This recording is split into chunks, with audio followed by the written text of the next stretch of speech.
Welcome back to the Tuesday Weekend, the podcast that will never waste your time trying to decide what we're going to drink. We've already made up our minds, the time it took for you to come get us. Anyway, we're talking about bartenders and just simple advice for starting bartenders, some more advanced advice for people who've been doing it for a while. I guess the last big thing big point I want to make sure I get across is be cool to your bar backs. They are your support staff. Like, if you treat them well, they will treat you better. I've always overtipped barbacks. I've always overtipped bussers. Yeah. Always. It's like, oh, I owe you 5, here's 20. Thank you. Exactly. You're doing stuff that I don't have to do. You're making my life easier. I really appreciate that. Occasionally, if there's a dishwasher that, goes the extra mile for you, yeah, it's not inappropriate for you to slip them a few bucks too. No, it's not. It really isn't. I mean, well, in this day and age, you're probably tipping everybody out already. We'll talk about that at another. We'll get to the tipping episode. I haven't done all the background research for that one yet, but there's a lot to talk about in that. Yeah. But yeah, all right. Any other general bar advice that you have? Listen, like you said, respect your barbacks. If you're starting a job as a bartender and you have a barback, listen to your barback. I worked at one place and I would train a bartender. I'm like, okay, this tap right here, you have to pull open, close, and then open again, or it doesn't pour right. Mm-hmm. People are like, that's insane. And I'm like, I've had the beer people look at it. They think the same thing, but you have to do that. Listen to the people you work with. They're going to help you. You might not think so, but they're actually there to help you. They're going to give you advice. Just always treat your customers well. And also with me, if I have a customer that doesn't get along with me, I am not obliged to serve them. Right. I mean, yes. You have to realize you need to be able to cut people off. You need to be able to step up and say, I can't serve you anymore, and take that hit. Not physically, but they're going to be angry. They're going to be upset. They're going to yell at you. You just have to do that as a bartender. That is part of your job. Well, and very briefly on cutting someone off, the way not to approach it is to say, I think you've drunk too much. Typically, if there's somebody who is clearly intoxicated that you should not be serving, how do you handle that? Well, first, after you realize they're intoxicated, I'm just like, hey man, I'm really sorry, but I watched you walk in here. You're swerving pretty good. You aimed for that bar stool and ended up in this one. Uh-huh. I can't serve you. It's against the law. I apologize. You're just going to have to move on to another place. Give them an option. Don't just say your kid's like, hey, there's other bars. I'm sure you can get a drink there, but I can't serve you here. Mm-hmm. And if they have a problem, it's like, look, I'm following the law. At that point, you're also, remember, when you're cutting a drunk person off, you are not setting up an argument. You're talking to a toddler. Yes.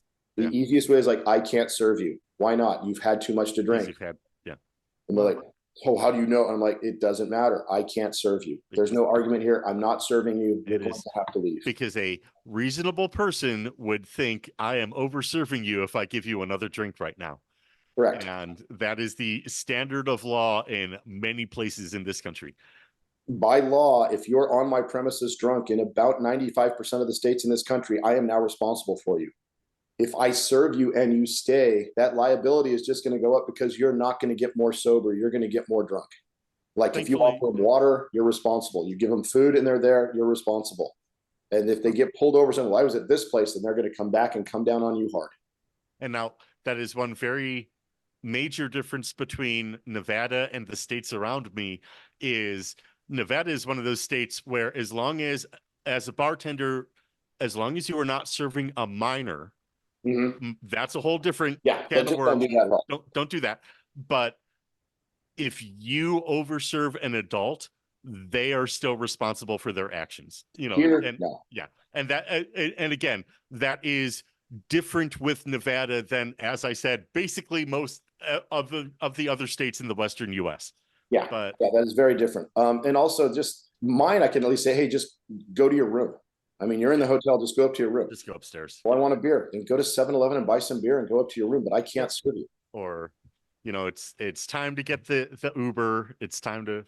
Well, I had a guy last night sit down. He was the last person at my bar last night. Like, I was closed.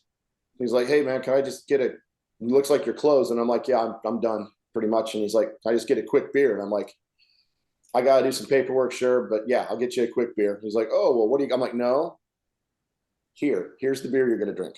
I'm not going to stand here and watch you decide which beer you want. I said I was closed. Like, okay, fine. So he's sitting at the bar and he's sort of chatting, and I'm closing. I'm doing side work, paperwork, et cetera, because I have to be out at a certain time. And then he just kind of lies down at the bar, puts his head on his arm, and I'm like, okay. And I just take the beer away, dump it out, put the empty glass back up, tap him on the shoulder. And I'm like, hey, and he's like, yeah, man. I'm like, hey, you should probably just go back to your room. He's like, oh, I was just resting my eyes. I'm like, no, man, you finished your beer and then you went to sleep on my bar. That's really illegal. He's like, oh, I'm like, just go back to your room. You're good. He's like, what do I do for the beer? And I'm like, it's good. You're good. Don't worry about it. You already paid for it. I didn't charge him. And just like, he's like, oh, okay, well, thanks, man. And just walked away. And I was just like, people don't realize when I cut you off, that's where you're usually at.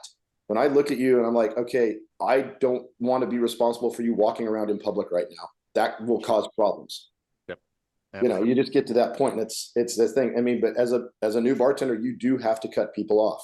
If you have security, use that option, please.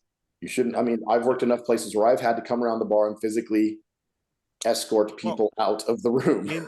In my experience, also though, I have never gotten to the point where I'm cutting someone off where I have not already discussed it with at least 2 or 3 other coworkers.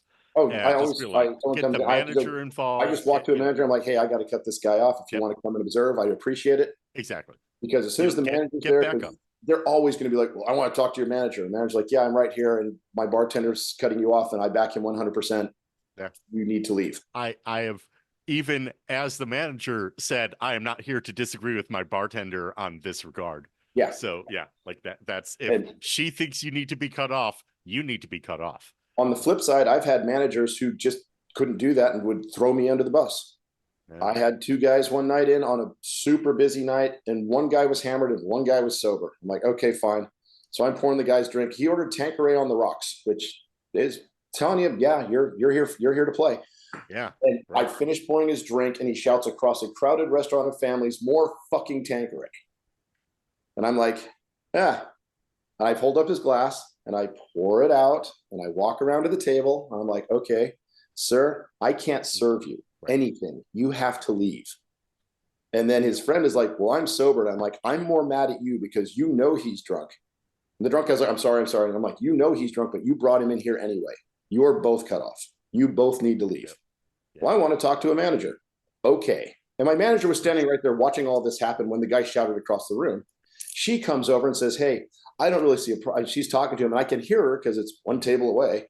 And she's like, I don't really see a problem. I would serve both of you, but he's already made the call, and I have to back that. I really can't go against him. And I'm like, did you just tell them they were fine and that I'm the one kicking them out? That's part of teamwork. It's almost that improv, yes, and to your coworkers. And especially if you're working with a professional crew that knows what they're doing. If you think a guest is out of line or is too intoxicated to continue drinking, that should not be a controversial, point. There shouldn't be an argument about it. When I turned around and told her they want to talk to you, she's like, okay, fine. Yeah. She knew I cut him off. She knew exactly what happened. And then she went over and threw me under the bus saying it was my call, not hers. She didn't see a problem with it. I'm like, and she came back. I'm like, you didn't see a problem with that guy yelling more fucking Tanqueray across the restaurant that has 3 different families sitting right around him with little kids under the age of say 10. That's why I cut him off. A completely different scenario, but I do remember one banquet event where I went over to my bartender, and basically at the same time, she and I were both like, so the guy wearing the napkin as a bandana, and we're both like, yeah, he's done. Yeah. Okay, good. And you do that together. That same restaurant, I had a server come in and say, hey, well, the server didn't come in. He was at a table, but this guy walks in from a table, and I'd served him earlier, but while they were waiting for the table, and he's like, hey, man, I need to get a couple glasses of wine. And I'm like, well, just ask your server and they'll take care of that for me. Well, he won't serve me any more liquor. I'm like, oh, really? He's like, yeah, so just give me a couple glasses of wine for me and the wife. And I'm like, yeah, sorry, man. The server won't serve me more alcohol. I can't serve you more alcohol either. Right. I'm like, he's cut you off. I'm not serving you. And the server just walked in. He's like, oh, yeah, Mick, I'm sorry. I wanted to tell you that I was cutting off table 42. And I'm like, yeah, got it. Thanks. We're already talking about it. Exactly. And the guy's like, yeah, he won't serve me. Now you won't serve me either. I'm like, well, sir, you seem pretty inebriated to me too. I'm not going to serve you. You're basically cut off in the restaurant. Dude, the guy left with his family, wife, 2 kids, went back across the street to the Del Coronado Hotel without paying his about $300 bill, And we sent the cops after him, and the cops went up and talked to him and said, hey, and he's like, well, just give him this money. And he's like, no, we're not a courier service. Here is your ticket, sir. Yeah. Enjoy. And then the Dell kicked them out because when police show up to your door, you're probably not going to be welcome to stay there. No, probably no. People respond differently being cut off. My advice to anyone, when you're told you can't be served anymore, they're doing you a favor. Yes. You know, Like kind of when I've been told, hey, I can't serve you, and I'm like, okay, cool. How I have approached it before is, hey, I want to make sure everyone has a good night. Yeah. Right now, everyone's having a good time, and that could change if I give you another drink. So Correct. let's just stay where we are right now. Yeah. Just stay on that nice even keel. Well, not stay where you can leave, but I mean, stay like. Yeah, we want this to stay normal. Yeah, exactly. And it's just, I mean, the other thing a lot of people don't realize is when your front buddy gets cut off, you're cut off. Mm-hmm. You're all sitting at the same table. I'm not kicking one person at the table out and you guys like, we want to stay. And it's like, well, your friend has to leave. Right. Oh, can't he just sit here? It's like, no, he can't just sit here. He literally has to leave. He has to go outside to another place, like home. Home would be a great place for him to go. Oh, yeah. But you have to leave. And I'm not serving you until he leaves. Mm-hmm. And if you're his friends, you will leave with him and make sure that your friend, who I can no longer serve because he is too inebriated, gets home safely. He's your friend. Yep. I mean, and most times when that happens, I haven't even served him. It's like 4 people roll in and one's just shithoused. And I'm like, hey, I can't serve him, and you guys got to get him out of here. Now, if the 4 of you go upstairs and the 3 of you come back down, that's fine. Yeah. Yeah. If you do that, that's great. But he can't stay or she can't stay. Also, pretty much every state in the country, new bartenders, if someone tells you they're drunk or they've been drinking a lot, you can't serve them because they have literally admitted to you that they are inebriated. An overserve in every state is not a point volume so much as if someone says, hey, I'm drunk. Mm-hmm. Welcome to cutting yourself off. Yep. Good job. I can't serve you. Why not? I'm like, because it literally states if a guest admits that they have consumed a large quantity of alcohol and are feeling inebriated, you cannot serve them. Nope, that's it. Oh, and final thoughts for new bartenders. Take it with a grain of salt.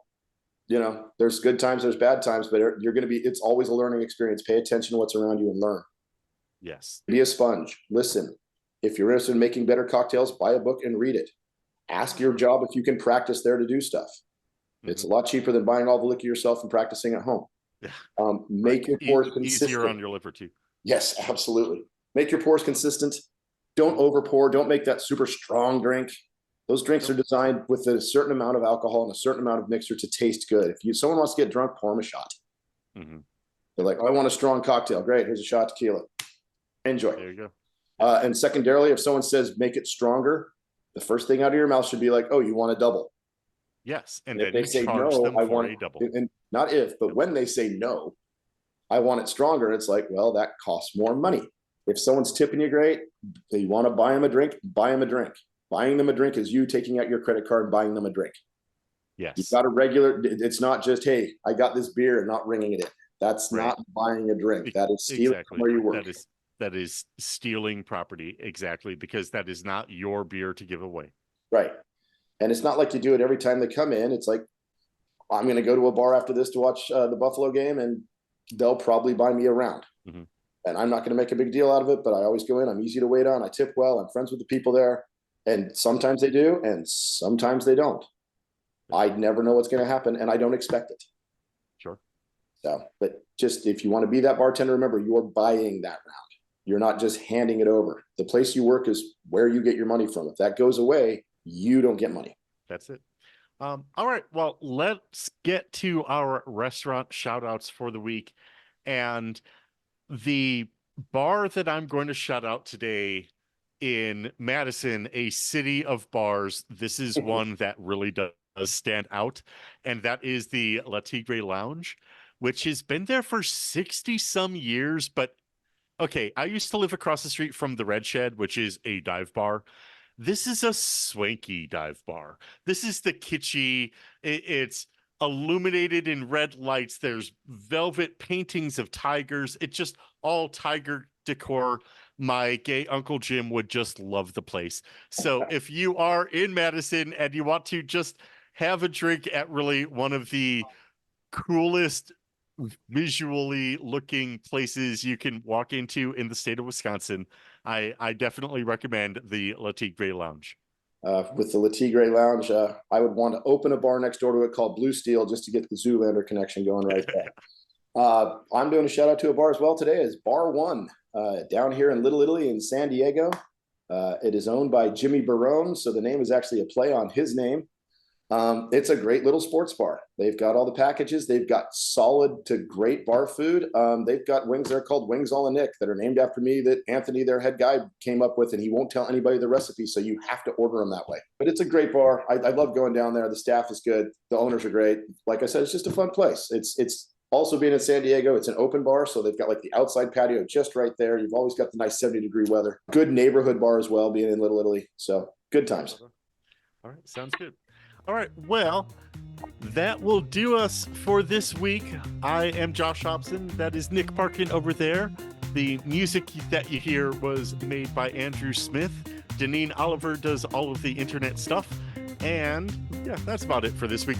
We will see you again next Tuesday.